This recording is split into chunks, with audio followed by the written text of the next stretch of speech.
Hello. How you doing? Welcome back. Okay, so I'm updating you on school this week. So let's see. I work in history classes. I have like 2 history classes. Well, I have 2 history teachers that I work with, and between those history teachers, I have like four history classes that I go to. And in one of them, I was talking about women in medieval times. And if I ever repeat stories, forgive me. But I don't think I've told you guys this. So I was talking about women in medieval times. And when I first started talking about it, the kids were so intrigued.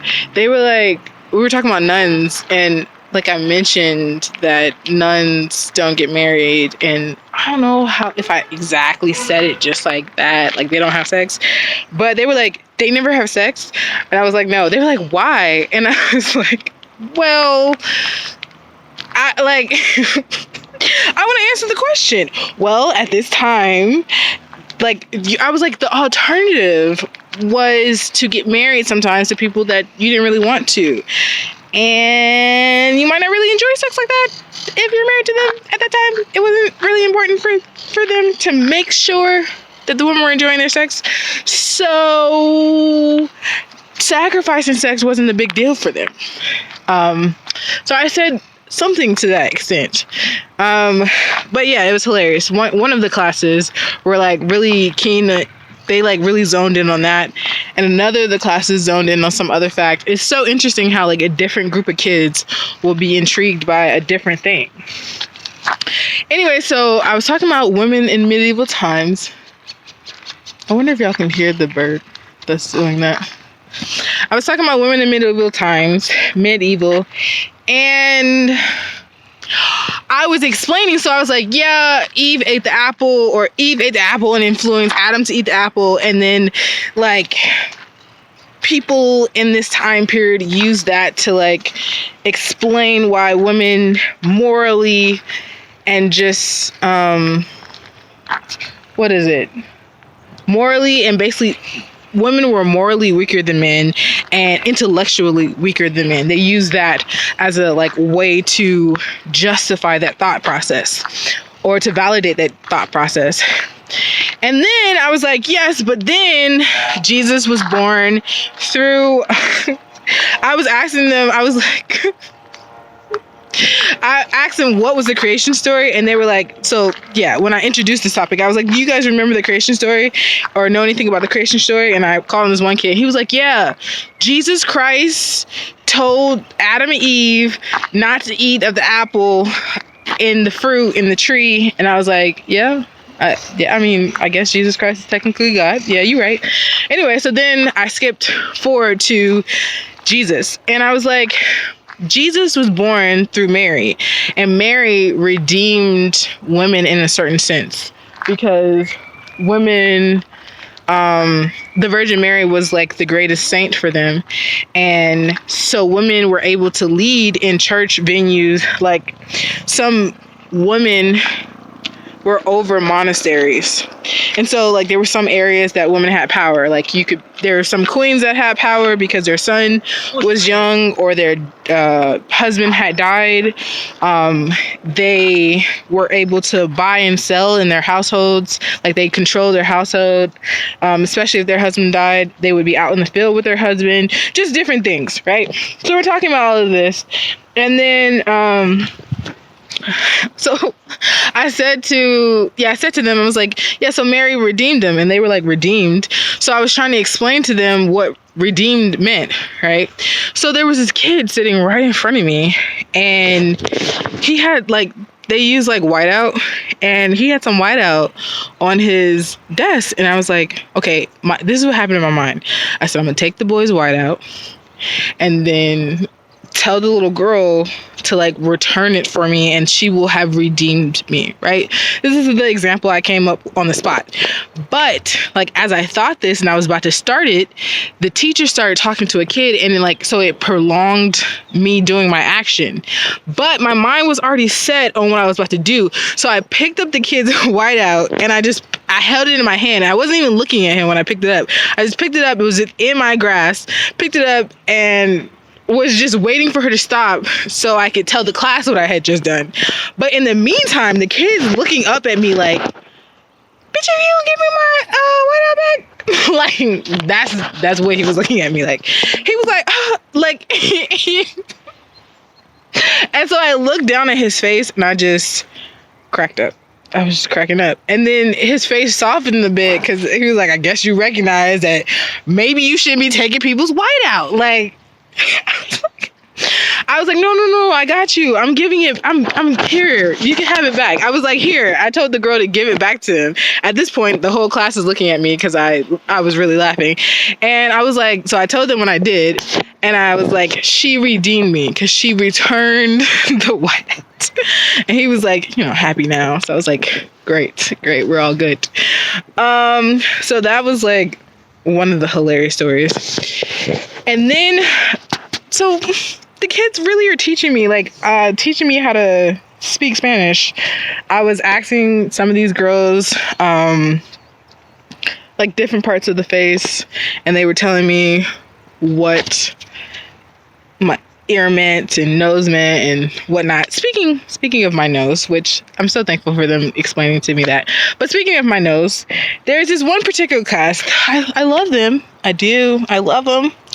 And they give me, they present a challenge for me. I'm like, bet I will conquer this challenge. I will be a great teacher in this classroom, right? So that's kind of the attitude I try to come with in that class. But sometimes I come out defeated, feeling defeated. I don't know if I actually was defeated. I don't know if I should look at class as where you win or you lose or you're defeated, more like it.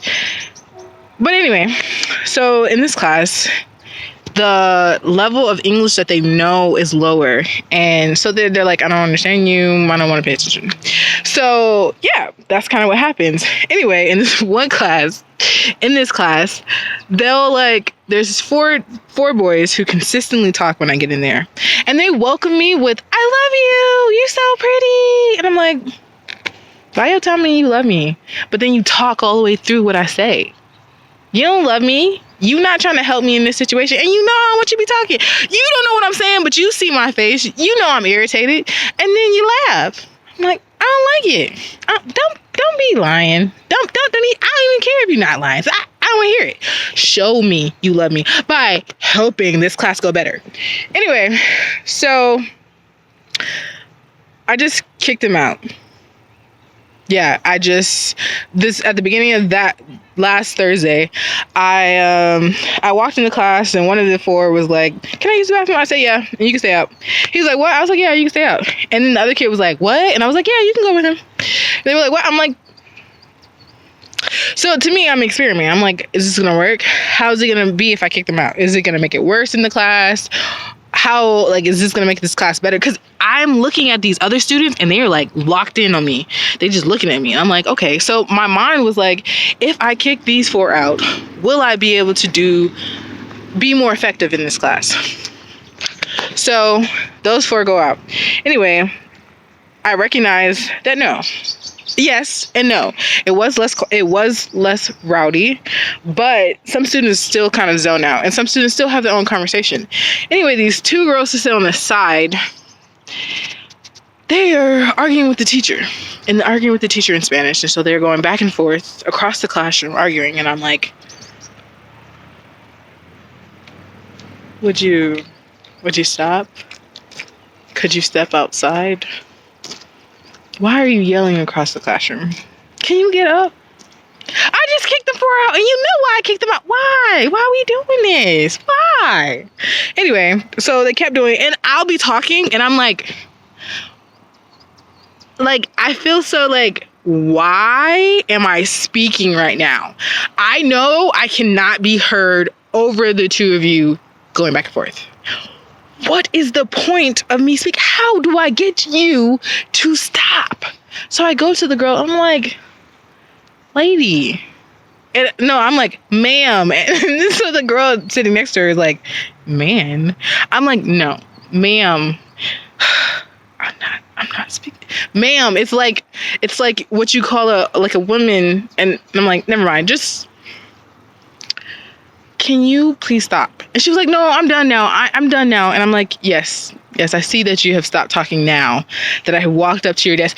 But can you please, if you want to talk to the teacher, can you go over there? Please? And then she's saying something back, and I'm like, yeah, no, what I'm saying is, and so like I pull my mask down for a second so that she can see my lips, so that there is no misunderstanding. And she's like, and so as soon as I pulled down the mask, the two girls who were sitting in front of me, the one who was like, ma'am, and then the one who's yelling across the classroom, they're like, oh, you're so pretty. And like the genuine shock that was on their face really froze me. I was like, thanks. And then I started talking. They were like, yeah, your nose. She was like, I love your nose. It's so cute. And I'm like,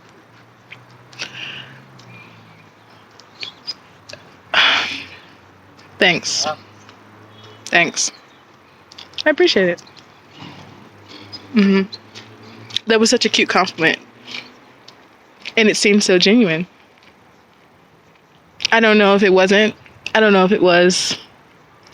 But I'm done talking to you now. I'm just gonna walk away. I'm gonna walk, because at this point I'm talking to you when I could be still talking to the class now. So I walked back to the front of class. I don't even know what I said. I don't know. Whatever. I had that class today. And what I decided to do today was I had one student translate. So I had this girl come up and I was like, can you translate for me? So she seems to understand me well, so enough. And so she translates for me. I'm like trying to get her to, like, I say it in English and then she says it in Spanish. But then she was like, she said something to the, she was like, it's loud. She said, I don't know exactly the words, but she was literally like, she felt me. She was standing in my position and she was like, if I use my voice right now, it's not going to be heard over the volume of the class. Why should I speak? That's literally what she was saying. And I was like, you're right. So this time I let those 4 boys stay. So I was like, yo, Alexander. So he came over and I was like, can you, she gonna say this. I'm gonna say it to her. She gonna tell you and then you say it. So this is what we did. For the class, I'm reading about Scotland, which is actually pretty interesting. Like, we were reading about William Wallace, who is like Mel Gibson plays in Braveheart. So we're reading about that, and I tell the story through, like, I tell stories in an animated way, and so I'm like trying to send that animation through the telephone that I've just created. So yeah, it kind of worked. They were less talkative. They were still talkative. They were less talkative. I know they heard some stuff. I think they could tell you that William Wallace was fighting King Edward. Like, I don't know if they could say why. Like, Edward was trying to conquer Scotland and Edward was king of England. I think they could tell you that Edward was the king of England and that Wallace was Scottish, and that they were fighting. And Wallace may or may not have died. Like, I don't know if they'll remember why. I got to the point where I was like, yeah, he was brutally tortured to death because what? And they were like, because he wouldn't accept the King of England. Somebody guessed it. So anyway, that is that class. And let me check my notes. One moment. There's this other class that I had to watch The Wizard of Oz for. Well, I had to do an introduction on The Wizard of Oz, which was pretty fun for me, like, all around. To do to talk about The Wizard of Oz was fun, even though I had never seen it. Like, I watched it last week. So now I'm gonna tell you guys what my presentation was and my reaction to The Wizard of Oz, because I haven't watched The Wiz yet, but I plan on it. Okay, so my presentation today, I gave them the backstory on The Wizard of Oz. I was like, yo, my objective is to get you to know what was happening in America when The Wiz came out.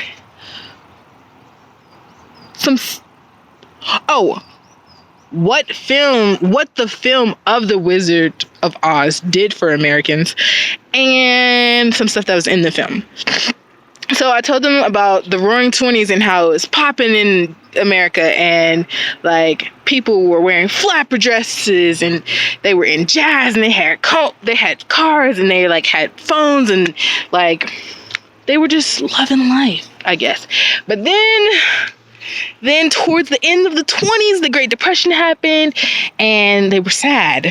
They were in line for food and whatnot. And I was like, so then I introduced to them escapism. And it was a really cool picture I had. It was like a picture of this guy's head, and then him, like a little man climbing out of the back of his head. And I told them to picture like the picture the SpongeBob where he's like, all right, I'm out. I was like, that's pretty much what Americans were doing when it came to film. They were like, it's time to escape the reality that we're in. And film boomed. Like, film was one of the industries that boomed during the Great Depression. And like, they were like in fantasy film, especially, like, so The Wizard of Oz is like is a fantasy. Like, it's magic, is not reality. And I was just correlating Dorothy's like Over the Rainbow and telling about how like they were wishing for something that they weren't in right now. And one of the kids, and I love this class, so I have this class like I have this group of students in history and English. Do I have them in something else? I have them in history and English. Like, I feel like I have them 3 times a week, but I might just have them 2 times a week. Anyway, I have them in history and I have them in English. So this one kid, the class is smart, but there's this one kid, he, like, in history, he knows the facts. And when the teacher is teaching and he asks questions that I don't feel like he really properly set up, I'm like, I don't really know that they should know the answer to what you're saying. Like, he'll be like, I was walking down the street and what, bro? How are they supposed to know what happened next? Like, you haven't previously told them what happened when you were walking down the street. But then sometimes, like, he'll be like, he'll set the question up kind of like that, and he'll be like, and that boy will finish the sentence. And I'm like, how you know? How you know, bro? How did you know that's where he was going? I didn't know, and I'm really good at guessing where people are going with their statements. How did you know? And I'm talking about, these are like 7th graders. They look like 6th graders, but I think they're like 7th grade age. So I was just like, that kid is impressive. So today we're talking about The Wizard of Oz, and I'm talking about escapism. And I was talking about how they didn't have money, and I was telling them how the film industry was booming and how they went to the movies. So he raised his hand and he was like, if they didn't have any money, how were they going to the movies so much? I was like, bro, that's a smart question. Let me tell you a little thing about hope. So I told him, I was like, yo, when you have a little bit of hope, like when you get hope, you'll find ways to achieve what you want. So those movies were providing an escape for them, was providing hope for them. So they found those 25 cents to go to the movies, like regardless of the pay they were getting. So that was cool. I think that was my segue actually into escapism. I don't know if I had really explained escapism until you asked me that question. So I was like, perfect question, bro. I love it. It was my segue. Anyway, so then I told them about like what Kansas looked like at that time, like how there were droughts and dust storms in that area, and already the Great Depression there. And I also told them, we talked about tornadoes, and so they don't experience tornadoes in Spain. I did not know that. I mean, I don't know that I thought too much about it, but I definitely didn't know that they just don't get tornadoes. Like Huntsville, I was in Huntsville for so long, and Huntsville is like a tornado valley. So it's like, wow, yeah, you don't experience that? Wow. So they had so many questions about tornadoes. I explained to them like the drills that we do in schools, how we get on the ground and duck our heads, and how the windows, like, and it's interesting. Like, I know I'm teaching the the students, but a lot of times the teachers are like, really? And I'm like, yeah. So like, oh, I was like, yeah, you want to get away from the windows? And they were like, really? You know, the teacher was like, really? I was like, yeah. Like, you know, a bus and break. Told them that like in the house you might want to get in your tub and just like in your bathroom. Anyway, so that was cool. What else did I tell them? They asked about hurricanes. We talked about the bunkers that they get in. So that was fun. I really liked that. It was fun. It's funny.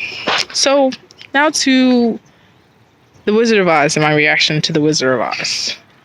Oh, look at this dog. Can you see the dog? So pretty. It was just like running. So The Wizard of Oz. I like Dorothy. She's a feisty little person.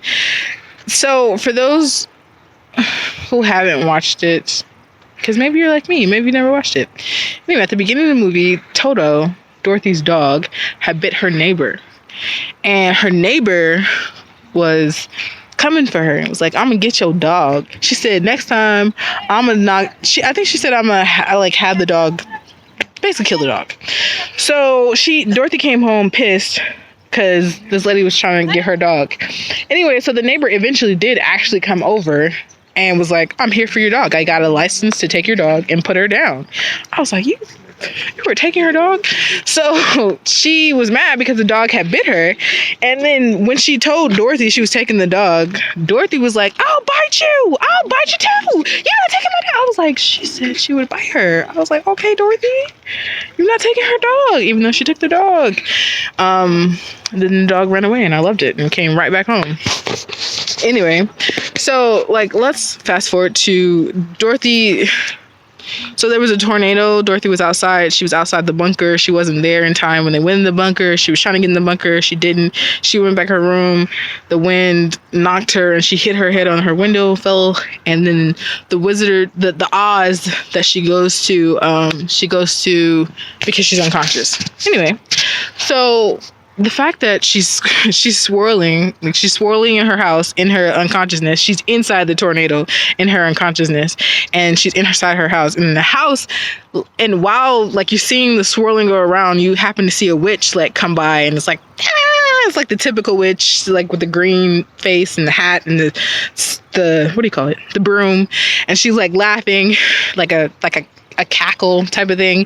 And then when the house lands and the dust settles, basically, she comes out the house and then you see like shoes sticking out and it looks like the comfy couch feet, basically. The girl from the comfy couch feet. And then the munchkins come out and they're like, oh, you killed the witch. She was like, I did what? You killed the witch. Like, you landed the witch. And I'm like, the fact that this house just landed on this witch and that they just have this feet poking out is hilarious. And then they sing a song. Well, okay, there was a good witch that came and explained some stuff, but not enough. Anyway, so Matilda, not Matilda, but I think it starts with Gilda. Something. There's an Ilda in her name. She comes. She's a good witch, and Dorothy's like confused because she's in this land that looks like Candyland or Willy Wonka land, something to that extent. If you've seen those and you don't know anything about the Wizard of Oz, like I did not. And she's like, yeah, you killed the witch, congratulations, you know. And then another witch comes up and it's like, you killed my sister. And then and then she was like she was about to comfort Dorothy, and then the good witch is like, oh, but you forgot about the ruby shoes. And so the witch went for the ruby shoes, and the good witch had already put them on Dorothy's feet. I'm like, you faked that woman out so hard. You faked her out so hard. Because why did you tell her to look at the shoes? By the time she looked, they were gone. Why'd you do that to her? Why'd you do that to her? That was funny. And then the munchkins started singing to her, ding dong, the witch is dead.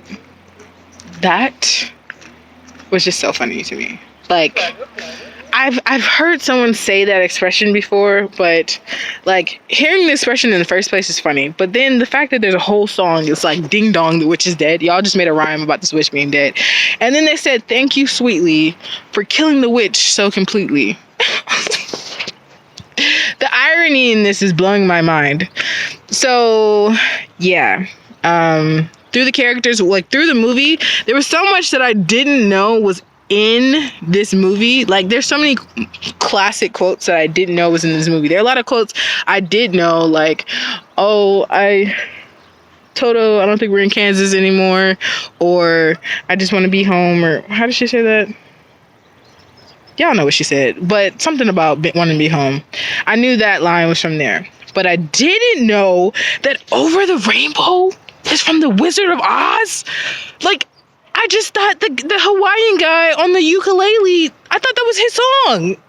I did not know that it came from this movie, and to the point where I was like, is this a song that came out before this movie, and they put it in The Wizard of Oz, and then the Hawaiian guy also sang it? Or was it so popular that he just did a rendition of it, and that became popular, and that's how I found that song? I was just like, wow. Mind blowing. Anyway, there was that. She meets Scarecrow, blah, blah, blah. The Cowardly Lion. When he popped out, he was like, "I fought you back. I tried to practice this. He was like, "I fought you both together. I fought you with my hands apart. I fought you," blah, blah, blah. Whatever he said, that, I did not know that was from this movie. Like, I love The Princess Bride, and if you've seen The Princess Bride, at the end of the movie, the guy wakes up and he doesn't know where he is. The main character wakes up and he doesn't know where he is, and he's like kind of, his arms are limp. He was like, "I fought you both apart. I fought you both together." And I was like, that was a reference to The Wizard of Oz? Like, I've seen that movie so much, so as soon as I heard him say it with that same like tonation, the same flow, it was like, oh my gosh. Yeah, that was funny. I think there were other things that I found entertaining about The Wizard of Oz. Maybe the Oz and how Dorothy was really about to fight the Oz at the end. Like, "Oh, you gonna work this out for us." Like, yeah. Looking at my notes, lion tigers and bears. So I knew this term. I think I forgot it when they started saying it. They were like, "Lions, tigers, and bears." Oh my! I was like, oh yeah, that did come from this movie. At some point in my life, I think I knew that. A lot of point in my life, I didn't exactly know it. I knew it was from a famous movie, but what I didn't know was that they sing a whole song, and they said it so many times. Like, they were like, "Lions, tigers, and bears." Oh my! And I was like, oh, it's been said. The line. And they were like, "Lions, tigers, and bears." Oh my! Lions, tigers, and bears. Right? Lions, tigers, and bears. I was like, I really didn't think that was going to take place. So wow, this dog looks like a deer. And that dog has the little shot collar on it from like Fun with Dick and Jane. It's such a cool park. Anyway, so yeah, that was some facts for my week. My coworkers are coming over. My fellow oxes. So I'm called an auxiliard.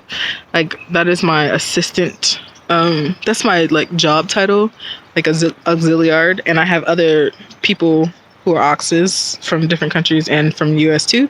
They're coming over this weekend for a movie night, and I'm so looking forward to that. Yeah, so that's this week. I've been trying to get better at that one class. And my reaction to The Wizard of Oz and this beautiful park and my beautiful face. So I hope that you guys enjoyed.